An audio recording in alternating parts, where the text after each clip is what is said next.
સુરતમાં online shopping platform Flipkart સાથે આશરે ₹42 લાખની સાયબર છેતરપિંડીનો મામલો સામે આવ્યો છે.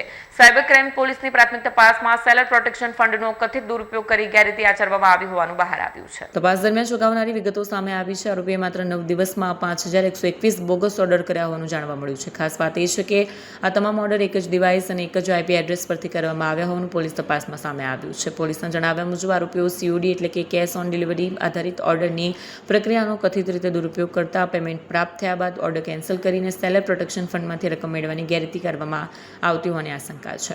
આ કેસમાં આરોપીઓના કનેક્શનની તપાસ પણ ચાલી રહી છે. પ્રાથમિક તપાસમાં ટેલિગ્રામ મારફતે ઝારખંડના જામતાડા સાથે જોડાયેલા સાયબર ગેંગના સભ્યો સાથે સંપર્ક હોવાની કડી મળી હોવાનું જાણવા મળ્યું છે.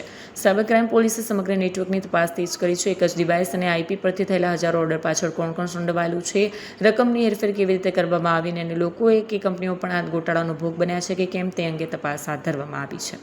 પોલીસ હવે આરોપીઓના ડિજિટલ ટ્રાયલ, ટેલિગ્રામ સંપર્કો, બેંક વ્યવહારો અને ઉપયોગમાં લેવાયેલા ડિવાઇસની વિગતોના આધારે સમગ્ર કૌભાંડનું નેટવર્ક શોધી રહી છે. સાયબર ક્રાઇમ પોલીસ સ્ટેશનમાં એક ગુનો નોંધવામાં આવ્યો હતો ફ્લિપકાર્ટ ઇન્ડિયા પ્રાઇવેટ લિમિટેડ દ્વારા. આ કેસમાં ફ્લિપકાર્ટની સામે એવી હકીકત આવી કે ડિસેમ્બર મહિનામાં એક સુખવિલાસ ક્રિએશન નામની સેલર આઈડીમાં એક સાથે ફ્રોડ્યુલન્ટ ઓર્ડર પ્લેસ કરવામાં આવ્યું હતું 5121 ઓર્ડર્સ. અને એમનું એમ કહેવામાં આવ્યું હતું કે અમારી જે સેલર પ્રોટેક્શન ફંડ છે તો એ પોલિસીની દુરુપયોગ કરવા માટે સેલર દ્વારા ખોટી ઓર્ડર્સ ઊભો કરવામાં આવ્યો છે. તો આ બાબતે આપણી જે NR પટેલ સાહેબની ટીમ છે એમની દ્વારા ડીપમાં ઇન્વેસ્ટિગેશન કરવામાં આવી અને આખું ટેકનિકલ વર્કઆઉટ કરીને ખબર પડી કે સેમ જ મતલબ એક જ કસ્ટમર ID, IP એડ્રેસ અને એક જ મોબાઈલ નંબર દ્વારા અને એક જ ડિવાઇસથી તમામ ઓર્ડર્સ પ્લેસ કરવામાં આવી હતી અને છેલ્લા 9 દિવસમાં 5121 ઓર્ડર પ્લેસ કરીને જે સેલર પ્રોટેક્શન ફંડની પોલિસી છે ફ્લિપકાર્ટની એનો દુરુપયોગ કરીને ફ્લિપકાર્ટ સાથે 42 લાખ રૂપિયાની છેતરપિંડી કરવામાં આવી છે. આ જે સેલર પ્રોટેક્શન પોલિસી છે ફ્લિપકાર્ટની આમાં એવું છે કે એ લોકો જ્યારે આપણી રિટર્ન વિન્ડો અગર તમે કોઈ કસ્ટમર ઓર્ડર પ્લેસ કરે તો એમની પાસે 7 દિવસનો રિટર્ન વિન્ડો હોય પણ એ લોકો સેલરને 3 જ દિવસમાં પૈસો આપી દે છે. તો સેટલમેન્ટ કરવાની જે સાયકલ છે એ 3 દિવસની છે અને જે રિટર્નનો વિન્ડો છે એ 7 દિવસનો હોય.